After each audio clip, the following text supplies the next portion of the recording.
ahead, nerds and nerdettes, and we little nerdlings all. Or if those of you out there don't speak Dutch, what's up?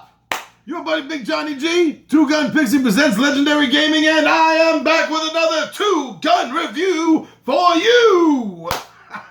Alright, I love coming here. I love doing this. This is so much fun for me. I want to thank everyone that's been subscribing. I want to thank everyone that's about to hit that subscribe button watching this review show. And let's just get right down to it. This is a game that just hit Kickstarter today. It just hit Kickstarter today. This is what I would guess I'd call a party game. It has elements of deck building and some take that element into the game as well. And so I checked this game out, and now I'm ready to tell you what I think about it. Oh, what is that game? Well, sorry I don't have a box for you. This is a review copy. Actually, it's a print and play review copy. So unfortunately, I don't have a box or official rules with the logo and picture on or anything for you. But I do have on the back of the cards, BaRPiG. BaRPiG. That's right. How's that? Coming in nice. Alright, so I got this game and I've been waiting to do this review, and I should have got this up a couple of days before. I'm sorry I didn't, but why don't we come down, take a look at the game, and then we'll come back up and I'll tell you what I think about it. Alright, so now everybody's going to have a total of 3 cards for their character. Everyone's going to be having a bar card. This bar card is going to be placed over this card right here. You're starting at level 1, and this is where it's going to be placed. Now, as the game goes on, events are going to happen. You may level up, you slide this down, or you could be getting more and more sober, losing sobriety. And then this will start sliding over here. And if you get to -4, that's it. You're completely blacked out. Get rid of all your stuff, and you get to bring a new character in. And the other card you're going to get is your character card, which will be laid over, showing that you have 10 drinks remaining, as you're going to be using your drinks to acquire things in this game. And yes, that's one of the characters, the Barbarian. Now, you notice he has something written down here, and that's announce type of structure. Example, a castle. So that's exactly what you do. If you during the course of the game, if you get the high roll, which I'll get to in a moment, if you get the high roll, then you announce the type of structure such as a castle, and then all of the players must point to an object in the room that they would use to attack the structure and explain how they would attack it. The worst choice, decided by the Barbarian player, loses 1 drink and loses 1 sober point. Now, to get to the game, you want to get to level 5. When you get to level 5, as you see, it even says right here, you've won the game. And that's not going to be easy, because like I said, this game does have a bit of a take-that mechanism to it. So everyone's going to pick characters such as that, or the Drmonk, the Rumrotter, the Weiss Wizard. I like this one, the Druid. Is that a druid? I like that one. The Glassassin. This is another one. I really like this one too. Pale Aladin. The Porcerer. And the Pintus. Instead of Princess, the Pintus. So yeah, everyone's going to choose a character. Characters that aren't chosen are going to be left in a pile off to the side. Of course, if you pass out with the -4 sobriety points, like I said, you're going to draw another one off the top, and that's going to be your new character starting off without any gear or anything. So yeah, basically during the game, you're going to roll a die, beginning of every round, the challenge round, and the player that rolls highest, if there's a tie, just have the 2 tying players re-roll until one of them is not tying the other one, and that player gets to gain a level. He then gets to read out the ability on his card, and the power gets played. And then you play it out as it is, damage that's taken, or whatever the effects are written on that particular player's card.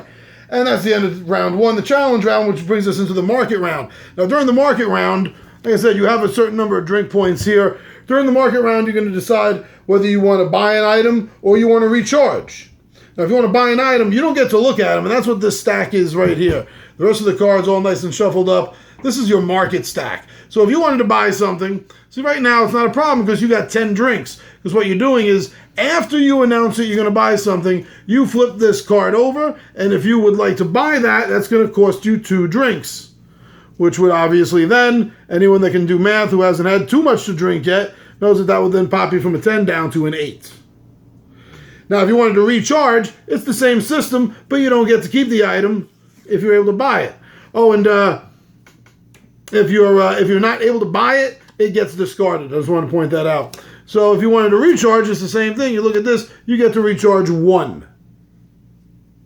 But unlike buying it, you don't get to keep it, so then that gets put in the discard pile. If this pile ever runs out before somebody wins the game, simply reshuffle it. So this is what's going to happen, and it's going to go back and forth each round the same way. It's going to go from the challenge round into the market round. Now, there are some cards in here. There are some a couple of interesting cards in here. This one in particular wanted to point out, and that's called Trap. And when that happens, you lose your character. You take a new character, and you get to restart the game. So it's sort of like a reset. Sort of like a forced reset button. I wanted to make sure I pointed that card out to everyone. And that's it.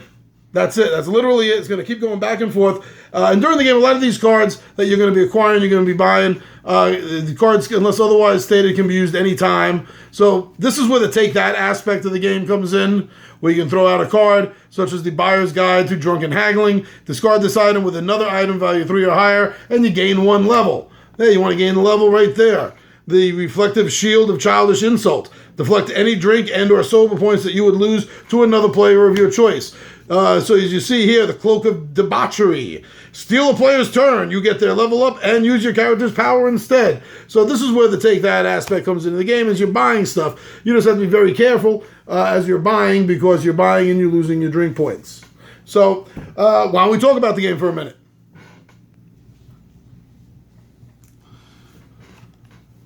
Monk. I love that. I really do. All right, so BaRPiG. What do I think about this new Kickstarter game? Offhand, the first thing I got to say is this is a fun game. It definitely takes that whole party game aspect where you're, you know, part of it is a little bit like,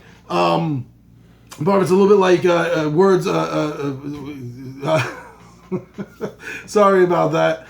Against humanity. That's what I'm thinking of. Because you get to vote on things. As players do things according to the particular card, you or all of you will get to vote on it. So it brings that aspect of Cards Against Humanity into play. Has a little bit of the take that aspect where you get from like a Munchkin style game, which people love that. People love games where you get to mess up their friends. Everyone always has. Those two parts of the game, they mesh together really well. Where you don't, at least I haven't seen those two styles really put in together before, and I think it works. They got a good system here with that. It definitely clicked. The way you track things, I love the whole card system with the tracking. Now remember I said this was print and play just for review purposes. This isn't the way it's going to actually look when you get the final game. But yeah, it's like I was saying, the way it tracks down and tracks to the side. It's very easy, it's very convenient, and it definitely works. This is the kind of game that you can throw down on a table with a bunch of people that are light gamers, maybe even a few of your friends that aren't gamers but are game curious, and you're definitely going to be able to get them to enjoy this game. This is a fun game. There's one small thing that I would like to say about the game, which honestly doesn't take away from it at all. But there's one aspect of it I wasn't prepared for. I just, for whatever reason, my own understanding of the game, nothing that was directly told to me, I thought there was drinking components to the game. You know, like I thought if something happened, like if your character died, or if you lost a challenge or something, that you'd have to imbibe. You know, I can always be house ruled in. Of course, you can house rule any game into a drinking game. But for whatever reason, I was expecting that to be part of the game, and it wasn't. But it doesn't matter. I still had a ton of fun with this. And like I said, you can always house rule some drinking rules into it. No problem. As long as you're of, age that you're able to drink, wherever you are, whatever state or country. Speaking of which, I did want to say that this game, this is the first game that I've actually had the chance to review from Amsterdam. This came all the way across the pond over to me here in Amsterdam, and I actually do want to give a thank you to the guys over there. When they asked me if I was able to handle a print and play, and which really I can. I don't have access to a printer or anything. They actually printed it up and cut it out for me and sent it like this. So that was really cool. Thank you guys so much for doing that. That's definitely above and beyond. I've never had anyone offer to do that for me before, so thumbs up. That's definitely cool. But regardless of whether the fact you did that for me, I still think this is a good game. This is a fun game. This is a game you can get your friends sitting at the table and playing. Like I said, even friends that aren't very big gamers. So definitely, it's on Kickstarter right now. It's BaRPiG. There we go. BaRPiG. And check this game out. And I think this game is going to be a good party game addition to your collection. I'm your buddy Big Johnny G. Two Gun Pixie presents, and I am out of here.